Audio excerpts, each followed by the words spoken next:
A Funny Story from Hell. Prologue. To Avernus and back again.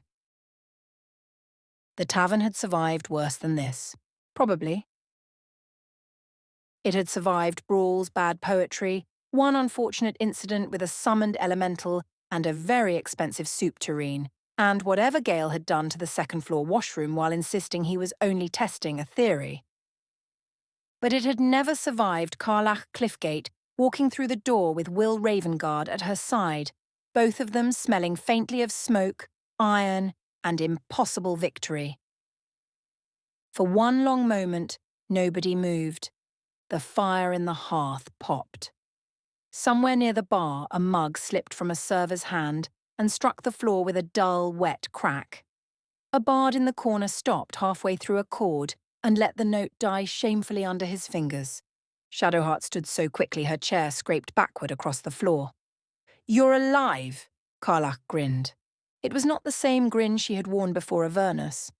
There were new scars crossing the old ones, new shadows under her eyes, and a steadier glow beneath her breastbone where the engine had once burned like a threat, but it was still Karlach's grin, reckless, bright, too big for the room. "Yeah," she said. "Funny story." Astarion, who had been lounging with the practiced elegance of someone who had never once been emotionally ambushed in his life and had no intention of starting now, slowly lowered his wine glass. "Oh no," he said. "She's opened with funny story. That means casualties." "No casualties," Wyll said. Karlach tilted her head. "Mostly." Wyll sighed. "Karlach." "What?" I said mostly. "That's honest." Gale, seated beside Astarion and holding a pipe he had absolutely not owned the last time anyone had checked, stared as though the laws of the plains had personally walked in and asked for a table. "Avernus was supposed to keep you alive," he said, "not send you home." Wyll looked at Karlach. Karlach looked at Wyll. Something passed between them. Firelight, memory, grief, a little laughter, and a joke old enough now to have scar tissue. "We found a way back," Wyll said. Shadowheart's expression shifted so quickly it would have been easy to miss. Relief first, then suspicion, then the careful, guarded softness of someone who had learned not to trust miracles until they had washed their hands and sat down. "How?" she asked. Wyll's mouth curved. "Funny story." Astarion groaned. "Gods preserve us, there are two of them now." Karlach threw both arms wide, nearly knocking over a man carrying soup. "Come on, you lot. We crawl out of literal hell and this is the welcome? Nobody's hugging me. Nobody's screaming. Nobody's fainting." "I considered fainting," Gale said, "but only because the implications are considerable." "The implications can wait," Shadowheart said and crossed the room. Karlach's grin faltered just long enough to let the truth through. Then Shadowheart hugged her. It was not a graceful hug. Shadowheart did not fling herself into people with wild abandon, nor did she generally approve of public displays that involved ribs. But she wrapped her arms around Karlach and held on with the grim determination of a woman who had buried too many people in her head and did not care to add another. Karlach went still, then her face crumpled. "Oh, soldier," she whispered, and hugged her back so carefully that it might have hurt more than if she had squeezed. Astarion looked away first, naturally. He took a sip of wine with the expression of someone forced to witness an act of indecent sincerity. "Well," he said, "that's one emotional reunion endured." "Your turn," Karlach said over Shadowheart's shoulder. "No. Come here, Fangs." "I will not. You absolutely will. I am wearing velvet." Karlach released Shadowheart and advanced. Astarion stood, but too late. Karlach swept him into a hug with one arm and lifted him an inch off the floor. "I hate this," Astarion said into her shoulder. "No, you don't." I do, I'm filing a complaint. You missed me. I missed quiet. You missed me. Astarion's hands hovered in the air, stiff and theatrical, as though he were being held hostage by affection. Then one hand, treacherous and pale, settled lightly against Karlach's back. For the record, he said, voice muffled, this does not mean I approve of whatever ghastly smell you brought in. That's Avernus. I gathered. And possibly Yrgir. Astarion went rigid. Karlach released him just in time for him to step back and point at her with his wineglass. No. What? Absolutely not. We haven't even told you the story yet. If the story contains Yrgir, then I am already against it. It contains Yrgir, Wyll said. Astarion closed his eyes. I need another bottle. And hope, Karlach added. Gale blinked. Hope? In hell? Karlach's grin returned, smaller this time, but warmer. Oh, mate, you have no idea. Gale rose then, slower than Shadowheart had, and set the pipe down on the table with exaggerated care. The pipe emitted a thin curl of violet smoke that turned briefly into the shape of a small, offended goat before vanishing. No one commented on it, no one except Astarion, who stared at the pipe as though it had personally insulted him. Is that new? Wyll asked. Gale looked down. The pipe. Ah, yes, a recent acquisition, entirely harmless. The pipe made a faint, hiccuping noise. A cluster of sparks shot out of the bowl and arranged themselves into the words entirely harmless before collapsing into ash. Shadowheart looked at him. Gale cleared his throat. Mostly harmless. Where did you get it? Wyll asked. Gale opened his mouth. Astarion raised one finger. Before you answer, consider whether the phrase, a mysterious travelling merchant, will make me want to leave the room. Gale closed his mouth. Karlach laughed, really laughed. Head tipped back, bright and rough and alive. The sound rolled through the tavern and did something to the air. Conversations resumed around them, but softer. People looked away, looked back. A few recognized them. A few pretended not to. Someone near the back raised a mug. Wyll watched Karlach laugh as though he were seeing sunrise after 6 months underground. Astarion noticed, because of course he did. Oh, do stop looking at her like that, he said. You'll set the curtains on fire. Wyll's expression rearranged itself into dignity with heroic speed. I am not looking at her in any particular way. Karlach stopped laughing just enough to lean into his side. He absolutely was. Karlach. He does this thing, she informed the table, where he tries to look noble and restrained, but really he's just gone all soft in the eyes, like a very handsome dog who's heard the word walk. Wyll's horns did not blush, but the tips of his ears made an admirable attempt. I would like to object to several parts of that description. You may object, Karlach said. Won't change the truth. Gale nodded thoughtfully. For what it's worth, the softness is observable. Gale. Purely as a matter of record. Shadowheart sat down again, but not before giving Wyll a look that was far too amused for his comfort. It's nice, she said. Disgusting, but nice. Astarion refilled his glass. I preferred the hug. At least that ended. Karlach turned on him with a wicked grin. Oh, don't worry. I can do another. You will not. I might. I will bite you. Bit late for that threat, isn't it? Astarion stared at her. Then, very slowly, he smiled. There she is. The words were light, almost careless, but something in them struck the table and stayed there. There she is. Karlach's grin softened. Yeah, she said. Here I am. Wyll's hand found hers beneath the table. Karlach did not look down. She only squeezed once, hard enough that a lesser man might have made a noise. Wyll, to his credit, only smiled. "You still do that," he said softly. "What?" "Hold on like the world is trying to take something from you." Karlach's grin flickered. "World's got form, soldier." "Yes," Wyll said, "but so do you." For a moment even Astarion had the good sense not to speak. Then Gale ruined it, as Gale was sometimes placed upon this earth to do. "I feel I must return to the matter of Avernus, sending you home, because from a cosmological standpoint—" Astarion threw a napkin at him. Gale caught it. "Rude." "Necessary." Shadowheart leaned back in her chair.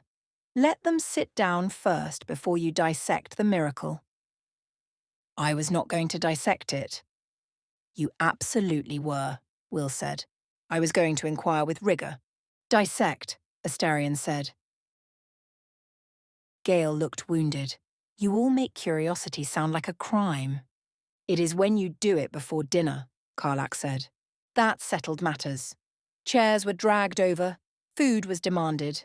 Wine appeared as if summoned by Astarion's sheer will. Karlach and Wyll were pulled into the corner booth that had, through some unspoken law of survival, become theirs whenever the old group gathered.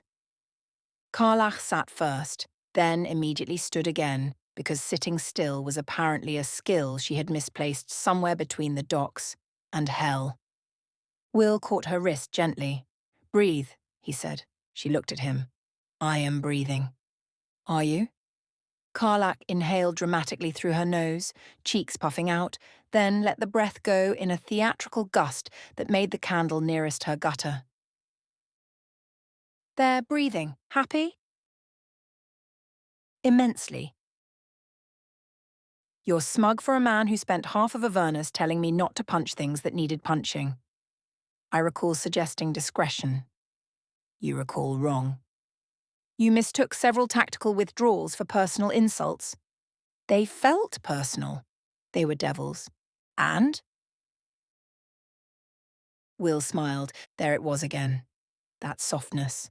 The kind Astarion wanted to mock and Shadowheart wanted to pretend not to notice, and Gale would absolutely have named if given enough wine and a chalkboard.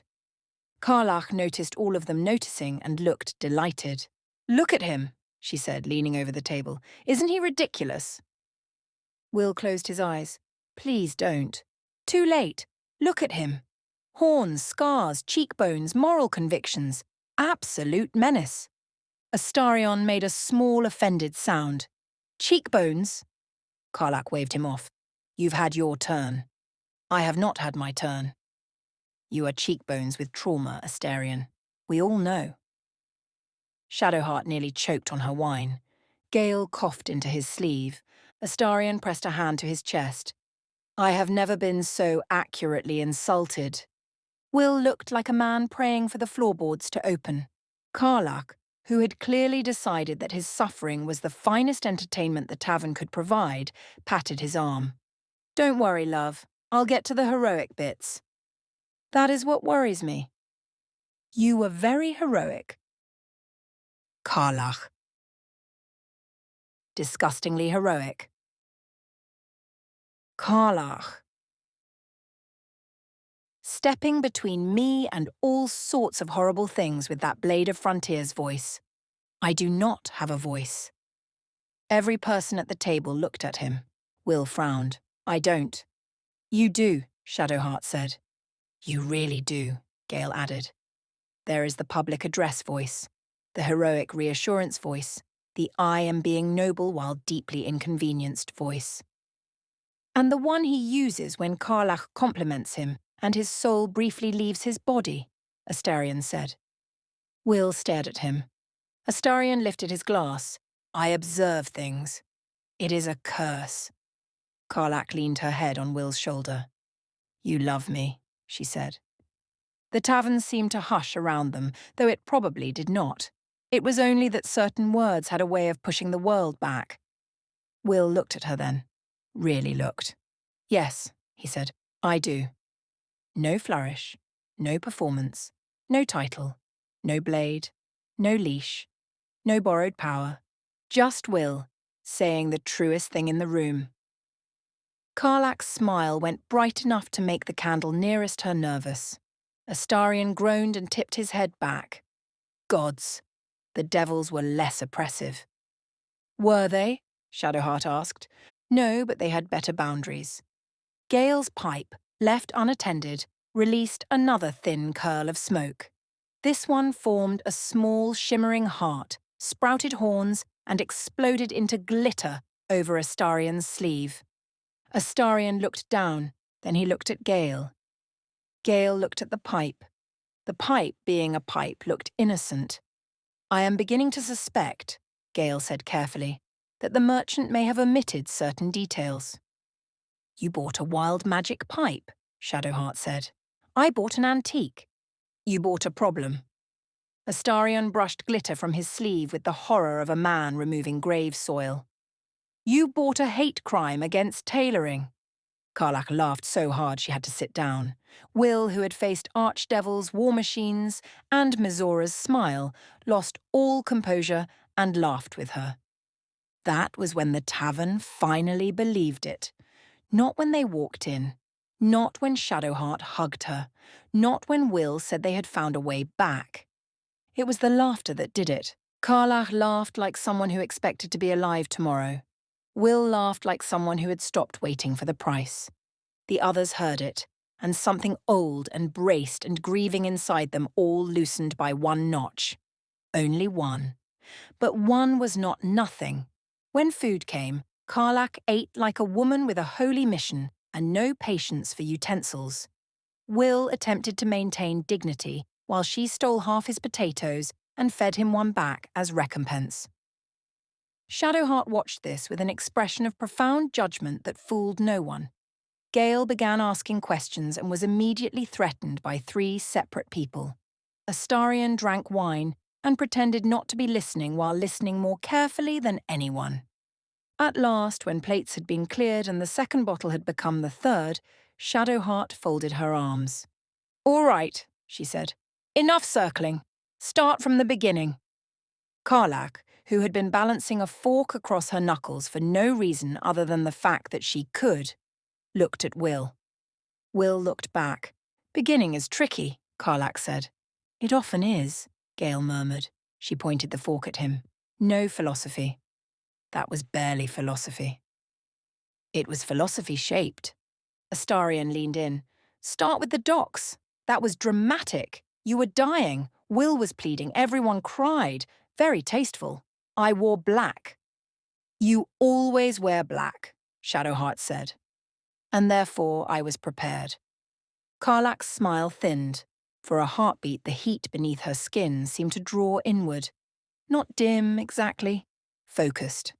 Like a coal cupped against the wind. The docks, she said. Wyll's hand shifted beneath the table, palm open. She took it. The room waited.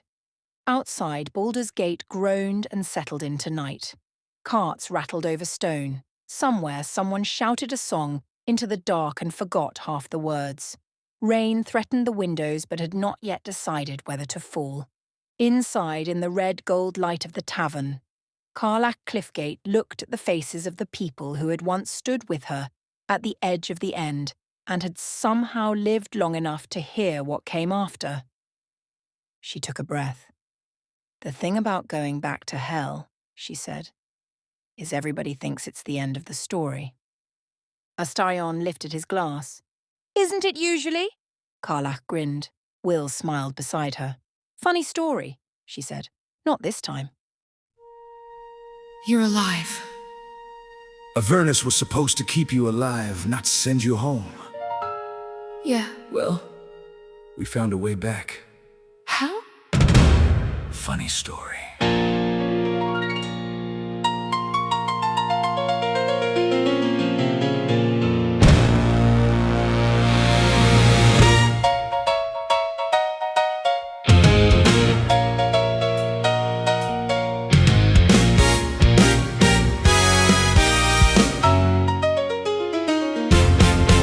Funny story from hell. Funny Funny story from fire. Funny how a last resort can turn into desire. Funny how you leave the docks with no goodbye to tell. Funny how you run from dying straight into hell. Funny story from smoke, from the ash and the blade, from a promise on the docks and another one we made. No map, no army, no blessing from above, just a heart still beating and a very stubborn love. Tell it, how did you survive? Tell it, how are you alive? Tell us how the blade and the burning heart came walking home from hell. Funny story from hell, where the bad bits left in, where the walls are made of screaming and the floors are made of sin. War horns in the distance, devils keeping score, old infernal engines and rumors of one more. Names in burning ledgers, debts that still could bleed, hands that offered mercy for the price of what you need. Whispers of a blueprint, sparks beneath the dark, hope inside the horror, still a living heart. Blueprints, hope in hell. Oh, you have no idea. We chased a thread through fire. We followed every sign. We weren't looking for glory. We were looking for time. And to find the way back home, we counted what was lost. Funny story from flame. Funny story from pain. Funny how the ones who hurt you still remember your name. Funny how the past comes back, wearing perfume and a knife. Funny how a dead-end road can lead you back to life.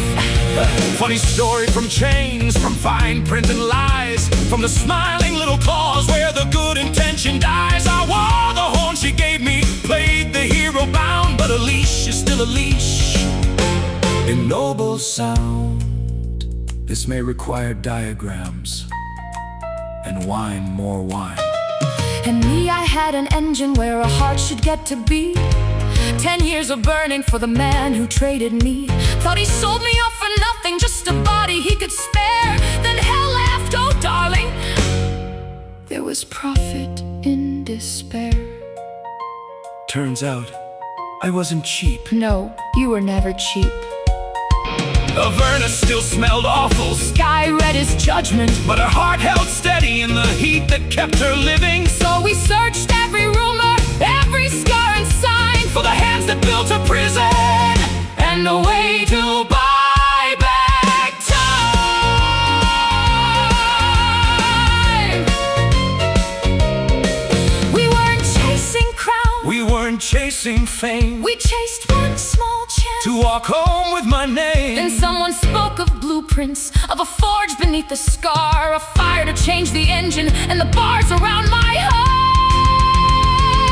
Blueprints in the fire, Secrets in the stone, devils keep their ledgers, but they never burn alone. tell it from the ashes, Tell it from the scar. tell us how you crossed through hell and came back who you are.